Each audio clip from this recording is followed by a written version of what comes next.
Hello, good evening और नमस्ते सभी को।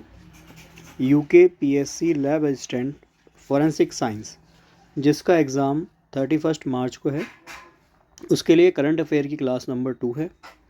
क्लास नंबर 1 ऑलरेडी आप देख सकते हैं, प्लेलिस्ट का पूरा सेक्शन बनाया है मैंने, आप जाके उसमें चेक कर लीजिएगा। और काफ़ी बच्चे केमिस्ट्री के और क्वेश्चंस की डिमांड कर रहे हैं, तो मैं उनको पहले ही बता चुका हूँ, प्लेलिस्ट बना हुआ है जिसमें 17 क्लासेस मैंने ऑलरेडी ली हुई हैं, जिसमें पॉलीमर, कार्बोहाइड्रेट टॉपिक मैंने वहाँ पे ऑलरेडी कंप्लीट कराए हुए हैं और वहाँ पे क्वेश्चंस आंसर की फॉर्म में मैंने आपको पूरा टॉपिक कराया भी है। तो आप वहाँ से हेल्प ले लीजिएगा और क्वेश्चंस अटैम्प्ट कीजिएगा, क्योंकि जितने ज़्यादा क्वेश्चंस आप प्रैक्टिस करके जाएंगे एग्ज़ाम में, ऑब्वियस बात है उतने आप क्वेश्चंस मोड में होंगे। और करंट अफेयर के लिए जितने टॉपिक हो सकते हैं वो हम यहाँ पे कवर करेंगे। तो इसमें जो करंट अफेयर है, मान के चलिए 2 से 3 क्वेश्चन देखने को मिलेंगे, जिसमें आपका उत्तराखंड का करंट अफेयर भी होगा। तो करंट अफेयर के लिए बहुत ज़्यादा पैनिक नहीं होना है। अगर आप कहीं और से पढ़ रहे हैं तो जो आपने पढ़ा है उसको रिवाइज़ करिए। देखिए, अभी बच्चे यही कह रहे हैं कि सर करंट अफेयर का कैसे करें, तो मैं आपको ये कह रहा हूँ 2 से 3 मार्क्स के लिए आप प्रिडिक्ट नहीं कर सकते। उसमें आपका उत्तराखंड का भी आएगा, करंट अफेयर भी आएगा, तो प्रिडिक्ट करना बहुत मुश्किल है। तो आपने जो पढ़ लिया वो सफिशिएंट है। क्वेश्चन आएगा तो करिएगा, तुक्का नहीं मारना।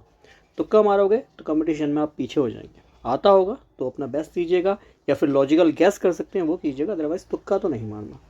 ठीक है, तो इसी सीरीज़ को आगे कंटिन्यू करते हैं, जिसमें आज क्लास 2 आपको पढ़ाऊँगा।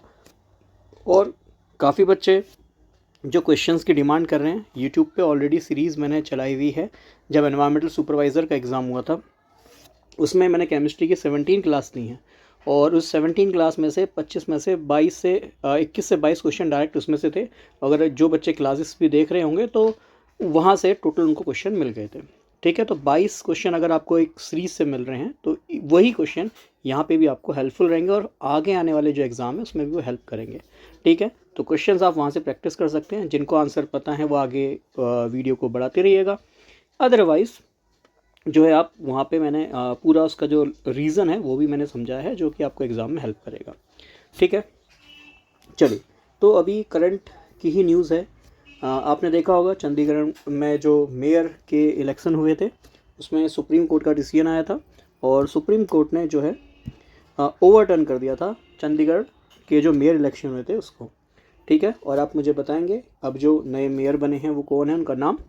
ठीक है, और किस पार्टी से हैं ये भी आप मुझे बताएंगे। बट मैं आपको जो मेन बात है जहाँ से प्रश्न पूछा जा सकता है, कि सुप्रीम कोर्ट, जिसको कस्टोडियन ऑफ कॉन्स्टिट्यूशन भी कहा जाता है ना, संविधान का जो मैं संरक्षण भी कह सकता हूँ, वो सुप्रीम कोर्ट को कहा जाता है। ठीक है, तो ये क्वेश्चन भी कई बार पूछा गया कि संविधान का संरक्षक किसे कहा जाता है। उसमें पार्लियामेंट भी ऑप्शन हो सकता है, लोकसभा भी, राज्यसभा भी, और सुप्रीम कोर्ट भी हो सकता है।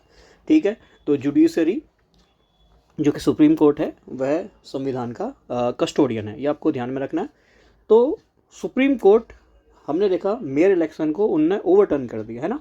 कैसे करा, कौन सा आर्टिकल यहाँ पे पावर देता है, ये आपको ध्यान में रखना। आर्टिकल 142, ये काफ़ी बार कई एग्जाम्स में पूछा जा चुका है। आर्टिकल 142 पावर देता है सुप्रीम कोर्ट को कि अगर कोई भी डिक्री या ऑर्डर पास हुआ है, ठीक है, और वह पूर्ण तरह से न्याय नहीं करता, कंप्लीट जस्टिस नहीं देता है, तो सुप्रीम कोर्ट जो है उसको क्या कर सकता है, जो है ओवरटर्न कर सकता है।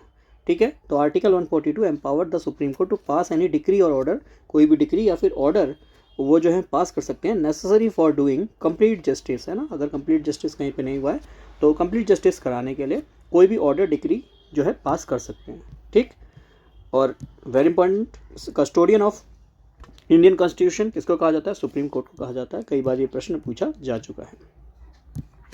आगे, statue of oneness, statue of oneness recently inaugurate किया गया है, और है कहाँ पे, डायरेक्ट प्रश्न मिल सकता है, तो ओमकारेश्वर में है, एमपी। ठीक है, और ओमकारेश्वर एक आपको पता है ज्योतिर्लिंग भी है। और ये जो स्टैचू है किसको डिवोट करा गया है, तो ये आदि शंकराचार्य को डिवोट किया गया है। और आदि शंकराचार्य आपको पता ही है लॉर्ड शिवा के लिए जो है उनके डिवोटी थे, ये आपको ध्यान में रखना है। ऐसे ही कुछ और स्टैचूज़ हैं जो आप यहाँ पे याद कर सकते हैं, जैसे स्टैचू ऑफ यूनिटी है, जो कि आपको पता है वर्ल्ड की टॉलेस्ट स्टैचू है, और किसको ये दिया गया है या डिवोट किया गया है? ये सरदार वल्लभ भाई पटेल को डिवोट किया गया है। आप सभी को पता है, आयरन मैन ऑफ इंडिया भी इन्हें कहा जाता है। और यह कहाँ पे है? तो आपको पता होना चाहिए, सरदार सरोवर डैम जो कि गुजरात में है, वहाँ पे आपको देखने को मिलेगा। ठीक है, तो ऐसे ही कुछ और स्टैचू आप याद कर सकते हैं जो कि 1-2 ईयर या कुछ ही टाइम पहले या कुछ ईयर्स पहले ही जो है इनॉग्रेट हुए हैं। जैसे स्टैचू ऑफ इक्वलिटी, ये है तेलंगाना में, ये आपको ध्यान में रखना है। और ये किनको डिवोट किया गया है? रामानुज को। ठीक है, इसके अलावा स्टैचू ऑफ बिलीफ है। स्टैचू ऑफ बिलीफ कहाँ पे है? तो यह है नाथ द्वार, राजस्थान में। और इसका एक और नाम भी है, विश्वास स्वरूपम। ये भी आपको ध्यान में रखना है, स्टैचू ऑफ बिलीफ, जिसको विश्वास स्वरूपम कहा जाता है। और ये डेडिकेटेड है लॉर्ड शिवा को। तो ये कुछ अभी रिसेंट्स में है जो आपको ध्यान में रखना चाहिए। ठीक है, चलिए आगे देखते हैं। सुदर्शन सेतु, ये अभी आप देखेंगे फरवरी में आई थिंक इनॉग्रेट हुआ है। तो यह है India's longest signature state bridge जो कि गुजरात में है। तो काफ़ी बच्चों को ये समझना है कि सिग्नेचर स्टेज ब्रिज क्या है। तो ऐसे ब्रिज जो जनरली आपने देखा है रस्सियों पे है ना, रस्सियों पे ऐसे एलोंगेट किए जाते हैं, इनको हम सिग्नेचर ब्रिज कहते हैं। जैसे कि एक सिग्नेचर ब्रिज आपका दिल्ली में भी है, ठीक है, यमुना रिवर पे बना हुआ है। और जो दिल्ली वगैरह कभी आए हों तो उन्होंने ज़रूर देखा भी होगा। ठीक है, तो रोप्स पे बना हुआ ब्रिज है जिसे हम सिग्नेचर ब्रिज कहते हैं। और इंडिया का जो है लॉन्गेस्ट सिग्नेचर ब्रिज जो है गुजरात में बनाया गया है। और ध्यान में रखना है कि जो ये सिग्नेचर ब्रिज है ये कनेक्ट करता है जो ओखा टाउन है, ठीक है, द्वारका डिस्ट्रिक्ट का, उसको जो बेट द्वारका है उससे यह कनेक्ट करता है। और बेट द्वारका आप देख पा रहे हैं ऐसा एक आइलैंड है और इसको कनेक्ट कर पा रहा है जो है मेन आपके द्वारका डिस्ट्रिक्ट से।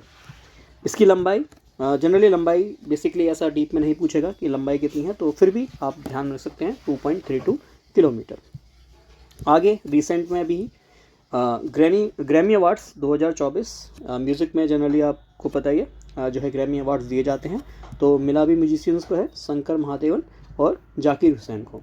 ठीक है, और इनका जो है म्यूज़िक एल्बम है, ये भी आप इसका नेम याद करिए, इसका नाम है दिस मोमेंट। ठीक है तो ये म्यूज़िक एल्बम के लिए ग्रैमी अवार्ड 2024 मिला है शंकर महादेवन और जाकिर हुसैन को। ठीक है, अब कुछ और बात, जैसे ये काफ़ी बार पूछे जाते हैं कि रिसेंट में जो इंडियाज़ का कुछ फर्स्ट इनॉग्रेट हुआ है, तो वो भी आपसे पूछा जा सकता है। जैसे इंडिया की फर्स्ट सोलर सिटी जो है सांची मध्य प्रदेश में बनी है। इंडियाज़ फर्स्ट स्किल सेंटर जो कि संबलपुर उड़ीसा में है, स्किल सेंटर इंडिया का फर्स्ट है, ये आपको ध्यान में रखना है। ऐसे ही इंडियाज़ फर्स्ट AI पावर्ड, ये मैंने जो क्वेश्चन है कुछ टाइम पहले एक एग्ज़ाम में देखा भी था कि इंडिया का जो पहला AI powered anti drone system है, इसका क्या नाम है?